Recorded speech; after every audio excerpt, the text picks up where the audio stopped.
Hello students, जय Hind. Welcome to एडुटैप। तो guys, जैसे कि आपको पता है, आपके यूपीएससी पीएफओ एग्जाम के लिए एडुटैप यानी कि हमने एक सीरीज स्टार्ट करी थी जिसमें ऑलरेडी हमने बहुत सी चीजें जो है वो डिस्कस कर ली हैं। इसी को ही आगे कंटिन्यू करते हुए आज हम इकोनॉमी का नेक्स्ट जो हमारा सेशन है उसको आज हम कंटिन्यू करेंगे और कुछ इंपॉर्टेंट क्वेश्चन जो है वो यहाँ से हम डिस्कस करेंगे, डिटेल में डिस्कस करेंगे, सो दैट आपका सिलेबस वाला जो डिटेल में पार्ट है वो भी कंप्लीट हो जाए और आपको ये आइडिया भी हो जाए कि आपके एग्जाम में क्वेश्चन किस तरह से पूछे जाते हैं। गाइज, आज की जो ये वीडियो है ये रहेगी मेजरमेंट ऑफ इन्फ्लेशन। ठीक है कि इन्फ्लेशन, जैसे हम आपको पता है कि लास्ट 2 वीक से हम इन्फ्लेशन पे जो है वो क्वेश्चंस डिस्कस कर रहे हैं अलग अलग डोमेन से।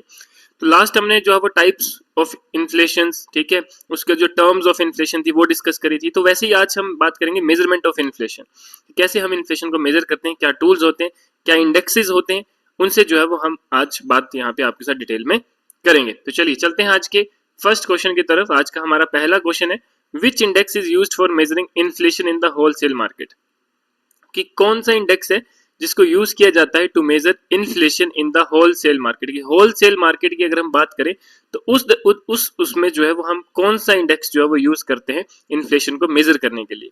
फर्स्ट है आपका कंज्यूमर प्राइस इंडेक्स, सेकंड है होलसेल प्राइस इंडेक्स, थर्ड है प्रोड्यूसर प्राइस इंडेक्स और डी है जीडीपी डिफ्लेटर। तो ये चार ऑप्शन जो है वो आपके पास गिवन है।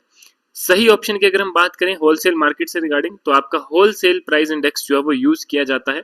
ठीक है कि जो होलसेल प्राइस इंडेक्स है ये मेजर करता है changes in wholesale goods prices of, ठीक है, और before they reach the retail level, यानी कि रिटेल में पहुंचने से पहले होलसेल का जो प्राइस है उसमें जो चेंजेस हो रही है उसको मेजर करता है ये डब्ल्यूपीआई।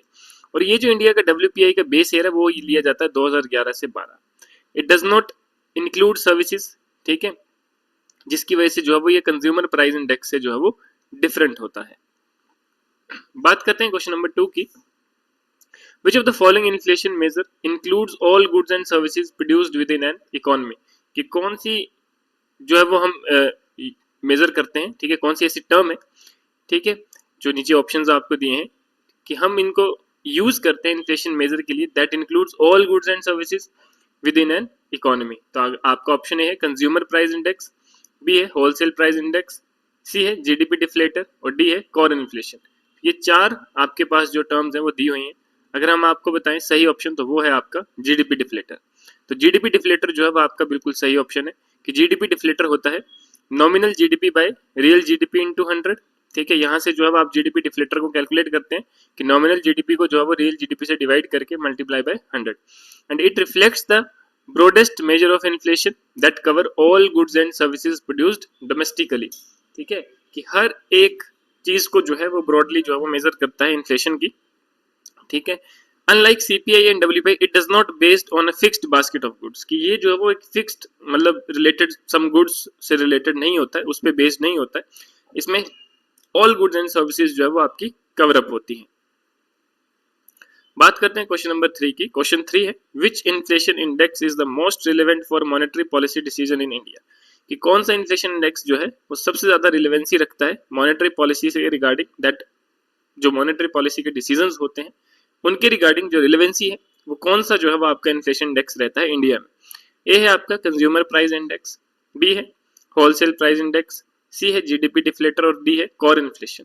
तो अगर हम बात करें आपके सही ऑप्शन की तो वो है ऑप्शन ए यानी कि कंज्यूमर प्राइस इंडेक्स। तो कंज्यूमर प्राइस इंडेक्स जो है एक ऑफिशियल इन्फ्लेशन मेजर है जो यूज किया जाता है आरबीआई मॉनेटरी पॉलिसी कमेटी के द्वारा फॉर इन्फ्लेशन टारगेटिंग एंड ये जो है it provides a better reflection of consumer impact than WPI. कि होलसेल प्राइस इंडेक्स के मतलब हम उसको कंपेयर करें तो ये जो है वो बेटर रिफ्लेक्शन देता है हमें, जो भी कंज्यूमर के इम्पैक्ट है उसके जो इम्पैक्ट उन पर हो रहे हैं वो सारी चीजें जो है वो हमें सीपीआई यानी कि कंज्यूमर प्राइस इंडेक्स से जो है वो पता चलती है। और ये एक ऑफिशियल इन्फ्लेशन मेजर है जिसको यूज किया जाता है आरबीआई मॉनेटरी पॉलिसी कमेटी के द्वारा ताकि वो इन्फ्लेशन को टारगेट कर सके। तो that's why it is one of the primary, आप बोल सकते हैं कि मेजरिंग टूल है इन्फ्लेशन का।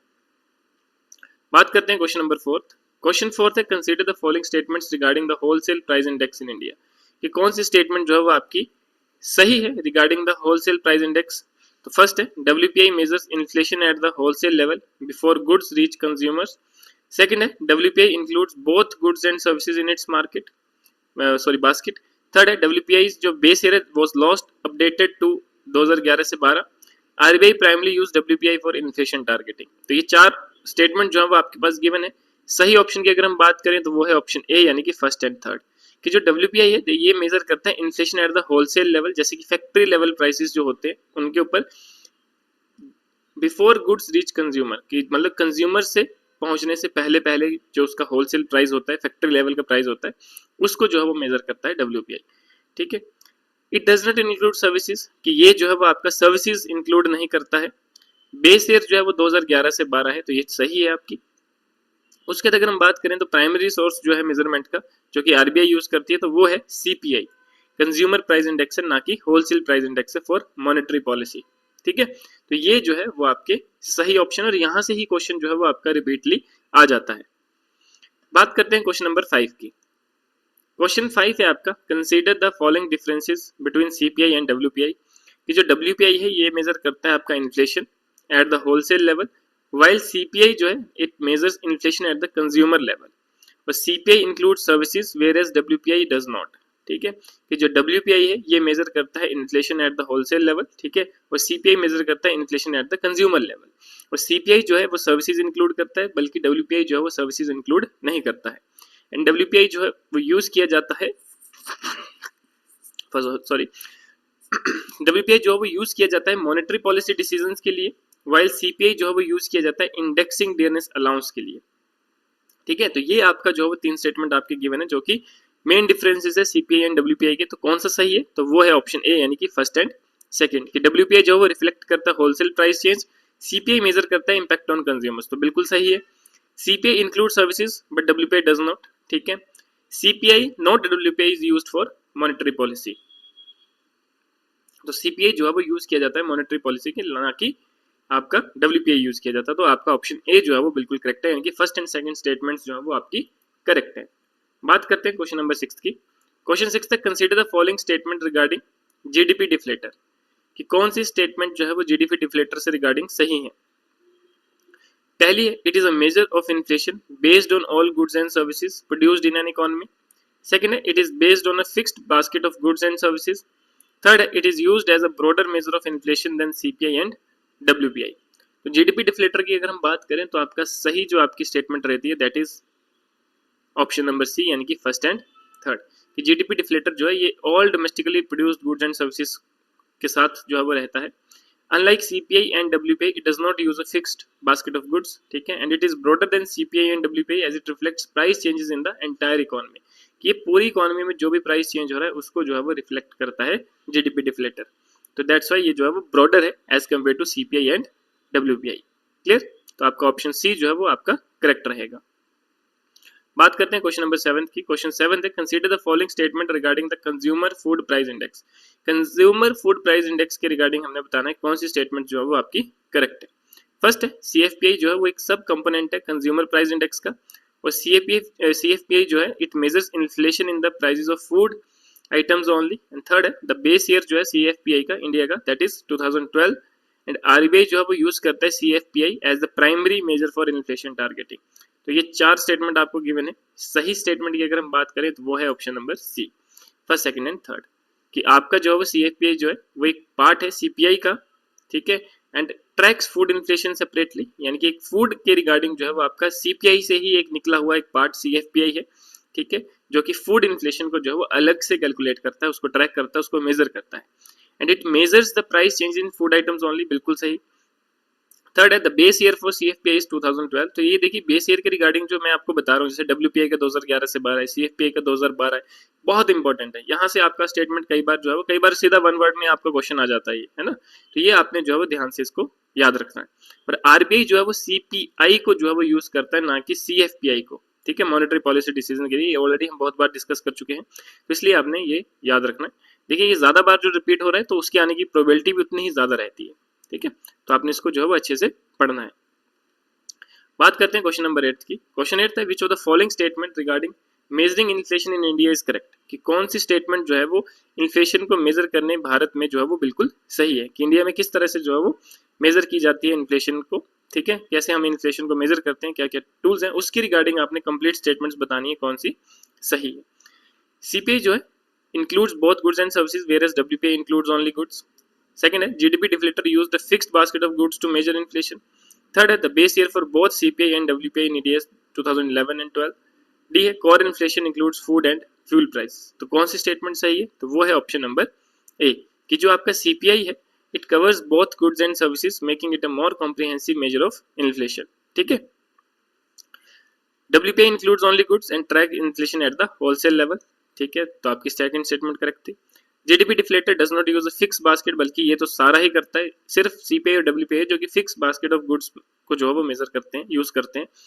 थर्ड है, ठीक है, फोर्थ है core inflation excludes food and fuel prices. जो कोर इन्फ्लेशन है ये फूड और फ्यूल प्राइसेस को इंक्लूड नहीं करता है।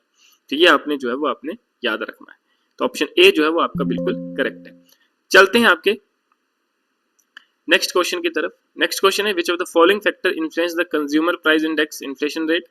तो first statement is global crude oil prices. Second है changes in food production and supply chain. Third है monetary policy decision by the Reserve Bank of India. And fourth है fluctuation in import duties on essential goods. ये चार statement आपकी given है। ठीक है, कि कौन कौन से फैक्टर जो है वो कंज्यूमर प्राइस इंडेक्स को इन्फ्लुएंस करते हैं, ठीक है, उसको अफेक्ट करते हैं। तो अगर हम सही ऑप्शन की बात करें तो वो है ऑप्शन नंबर डी, यानी कि ऑल ऑफ द अबव। कि ग्लोबल क्रूड ऑयल प्राइसेस जो है वो अफेक्ट करता है ट्रांसपोर्ट कॉस्ट को, जिसकी वजह से जो है वो हायर इन्फ्लेशन होती है। फूड सप्लाई शॉर्टेज जो है वो इम्पैक्ट करता है सीपीआई को, as food as a high weightage in the index, क्योंकि आपने पढ़ा है कि सीपीआई से एक निकला हुआ सीएफपीआई भी होता है, ठीक है, जो कि फूड से रिलेटेड जो है वो चीजों को मेजर करता है। थर्ड है आरबीआई की जो मॉनेटरी पॉलिसी है that affects demand side inflation. और फोर्थ है इंपोर्ट ड्यूटीज जो है that influence prices affecting inflation. तो ये चार स्टेटमेंट्स जो है वो आपके पास गिवन है। ठीक है, तो ये आपकी करेक्ट स्टेटमेंट जो है वो रहती है, यानी कि करेक्ट इस क्वेश्चन के रिगार्डिंग कि ये चीजें हैं जो कि कंज्यूमर प्राइस इंडेक्स को इन्फ्लुएंस करते हैं। These are the main factors behind the impact on consumer price index inflation rate. तो आपने ये याद रखना है। बहुत इंपॉर्टेंट क्वेश्चंस जो है वो आज हमने डिस्कस किए हैं। ठीक है, यहाँ से आपके आने की प्रोबेबिलिटी जो है वो बहुत ज्यादा जो है वो आपकी बनती है। तो इनको अच्छे से आपने पढ़ना है। इस टॉपिक और डिटेल में आप पढ़ सकते हैं हमारे नोट से, हमारी लेक्चर वीडियो से। तो ये जो चीजें यहाँ पे हम सारी चीजें जो है वो डिस्कस करेंगे, ऐसा नहीं है। ठीक है, बाकी अगर आप चाहते हैं आपको इस सेशन का पीडीएफ में मिले तो आप हमारा टेलीग्राम चैनल भी जो है वो ज्वाइन कर सकते हैं। और अगर आपको कोई और क्वेरी है तो आप गिवन नंबर पर भी जो है वो कॉल कर सकते हैं। तो गाइज आज के लिए इतना ही, मिलते हैं नेक्स्ट वीडियो में, तब तक के लिए धन्यवाद, जय हिंद।